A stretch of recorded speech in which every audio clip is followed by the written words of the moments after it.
Bueno, ¿qué tal chicos? Lo prometido es deuda.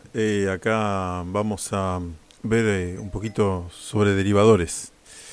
Ya vimos integradores, ahora toca ver derivadores. Un derivador en todo caso es un circuito, en este caso un circuito sencillo RC, que lo que va a hacer es tomar una señal de entrada, en este caso una señal la que sea, y nos va a devolver a la salida una derivada de esta señal. O sea, vamos a entrar con una señal y vamos a salir con la señal derivada. Matemáticamente va a realizar esta operación, es decir, va a tomar la señal de entrada, en este caso una tensión, eh, y nos va a devolver una señal a la salida que va a ser proporcional a la derivada de la señal de entrada. Bueno, si ustedes ven el circuito es exactamente igual al circuito integrador, solo que en lugar de tomar la señal de salida sobre el capacitor, como hacíamos en el caso del integrador, ahora tomamos sobre la resistencia. ¿Y cuál es la lógica de esto? Bueno, la lógica es que la corriente en el capacitor es proporcional a la derivada de la tensión que aparece en el capacitor. Entonces, la idea es censar esa corriente que es proporcional a la derivada de la tensión en el capacitor, es censarla y mirar a la salida para encontrar una señal que va a ser proporcional a la derivada de la señal de entrada. Vamos a ver más adelante para que esto ocurra. La idea es que en este circuito RC serie domine la reactancia capacitiva. Eso significa que la resistencia al paso de la corriente, por decir así, va a estar dominada por el capacitor y no por la resistencia, o va a estar, digamos, influida principalmente por el capacitor y en menor medida por la resistencia. Cuanto más se cumple esa condición, más aproximada la señal de salida va a ser a la derivada de la señal de entrada. Como hicimos antes, igual, vamos a hacer una simulación con el SPICE, que bueno, lo podemos obtener de analog.com, gratuito, es un simulador gratuito y muy bueno. Vamos a hacer una simulación y vamos a ver entonces qué es lo que ocurre. Vamos a usar el mismo juego de señales que usamos antes para el integrador. En el integrador, nosotros entrábamos con la señal con la señal negra, y salíamos con esta señal roja.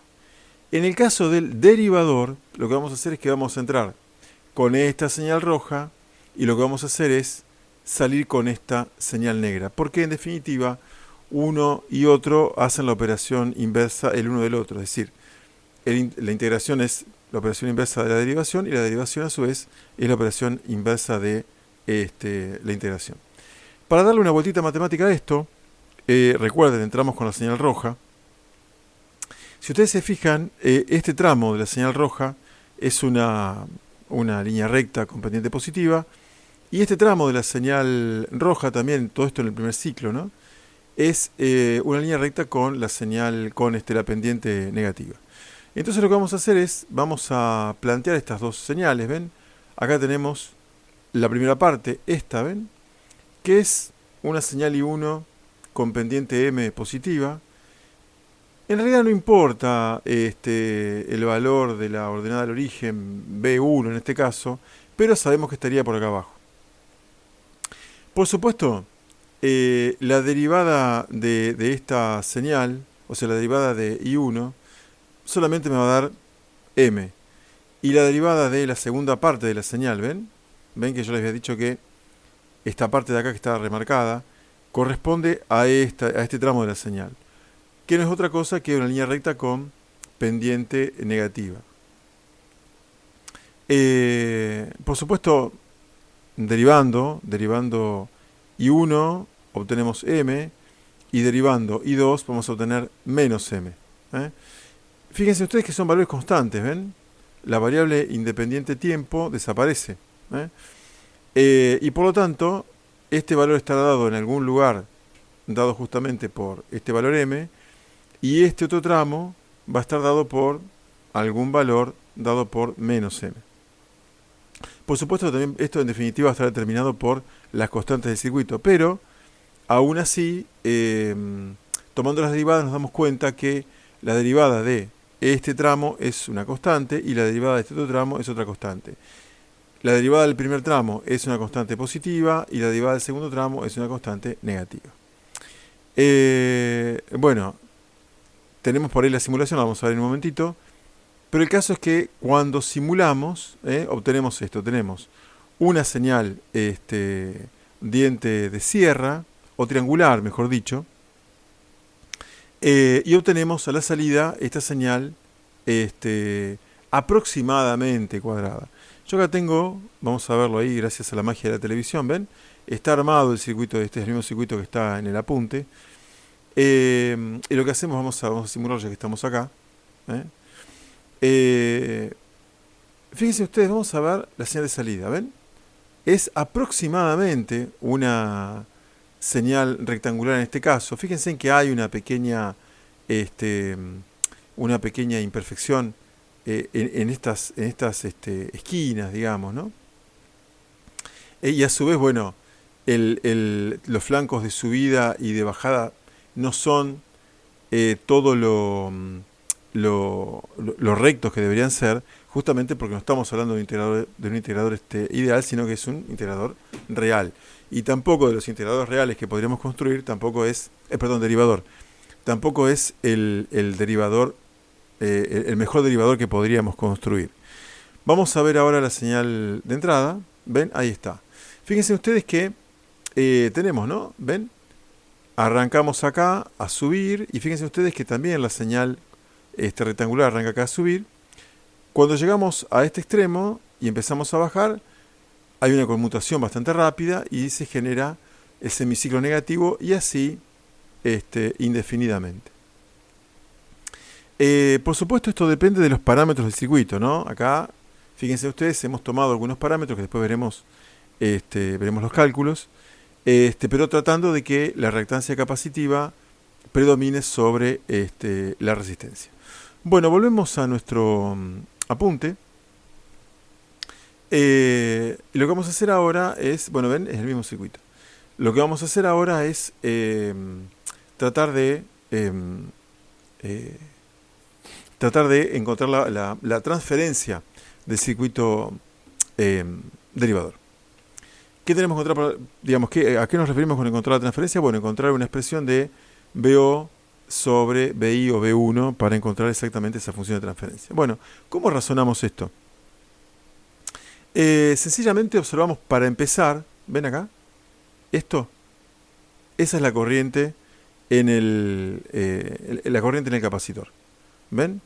O sea, la corriente en el capacitor es C por la derivada de la tensión del capacitor respecto del tiempo. Eso sale de la ecuación en la carga, sale derivando de la ecuación de la carga en el capacitor, que es Q igual C por B, ¿no? Cuando uno deriva, de este lado queda la corriente porque es la derivada de la carga respecto del tiempo, y del otro lado queda, bueno, C, que es una constante que sale de la derivada, y me queda la derivada de la tensión en el capacitor respecto del tiempo. Bueno, la tensión en el capacitor, esta formulita de acá lo que va a hacer es plantear la tensión en el capacitor. La tensión en el capacitor, ¿qué va a hacer? Si miramos este circuito, la tensión en el capacitor va a ser la tensión de entrada menos la tensión de salida. No hay mucha vuelta ahí, ¿no? Entonces, lo que hacemos es, en este lugar, acá, ¿ven? En ese lugar, lo que hacemos es reemplazar este valor por la tensión de entrada menos la tensión de salida. Y como, vean ustedes acá, ¿no? O sea, esta tensión en el capacitor, y voy a usar esta corriente, que es la corriente en el capacitor, la voy a multiplicar por la resistencia para obtener ¿qué? Para obtener la tensión de salida, que va a ser igual a todo esto. Pero no se asusten, porque fíjense ustedes, la tensión de salida que va a ser la resistencia por la corriente, ¿ven? Va a ser la corriente que circule por acá multiplicada por la resistencia. Y la corriente que circula por acá, ¿qué es? Es la corriente que circula por el capacitor. O sea que si yo tomo la corriente que circula por el capacitor, ¿qué es esto? ¿Ven? Y la multiplico por la resistencia, obtengo la tensión de salida, es decir, todo esto. Y como les decía recién, esto de acá, ya en esta fórmula, ya en esta fórmula de acá, lo que hacemos es reemplazar esto, que es la tensión en el capacitor, por BI menos la tensión de salida. Bueno, esto de acá, otra vez hago hincapié, es la tensión en el capacitor. Es la tensión de entrada menos la tensión de salida, que es la tensión en la resistencia, me tiene que dar necesariamente la tensión en el capacitor. Bueno, ¿qué hago acá? Derivo, por supuesto la derivada de una resta es la resta de las derivadas. Es esto, ¿ven? La primera derivada me queda acá, que es esto, o sea, es hacer distributiva entre esto y esto. Y la segunda, ¿ven? Esto de acá es hacer distributiva entre esto y este término de ahí. Y lo que voy a hacer ahora es aplicar la transformada de Laplace. ¿Para qué voy a aplicar la transformada de Laplace? Para poder despejar BO.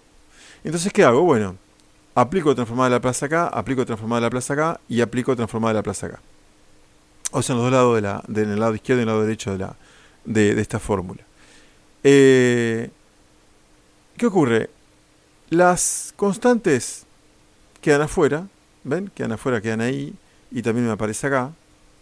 Y lo que va a pasar es que cuando yo hago la transformada de una derivada, me aparece una S delante de la función transformada. Eso es así, chicos, lo buscan en la tabla, van a ver que no les miento. Lo mismo ocurre acá. De este lado ocurre exactamente lo mismo. Entonces, S por BI es esta derivada. Y S por B0 es esta derivada de acá. Y BO, ¿ven? Es la transformada de esa variable de ahí. Entonces, ¿qué hago ahora? A partir de esta formulita, de esta ecuación de acá, yo lo que voy a poder hacer es despejar BO como que fuera una, digamos, voy a poder resolver esto que es una ecuación diferencial, lo voy a poder resolver como que fuera una ecuación algebraica común. Bien, ¿cómo despejo BO acá? Bueno, sencillo, ¿no? Este término, ¿ven? Este término de acá, lo voy a pasar sumando al lado izquierdo, ¿ven? Por eso me aparece acá con la suma, ¿ven? Ahí, lo pasé sumando al lado izquierdo. Del lado derecho me quedó esto, ¿ven? Queda acá del lado derecho, fíjense. Lo que hago acá es sacar factor común BO.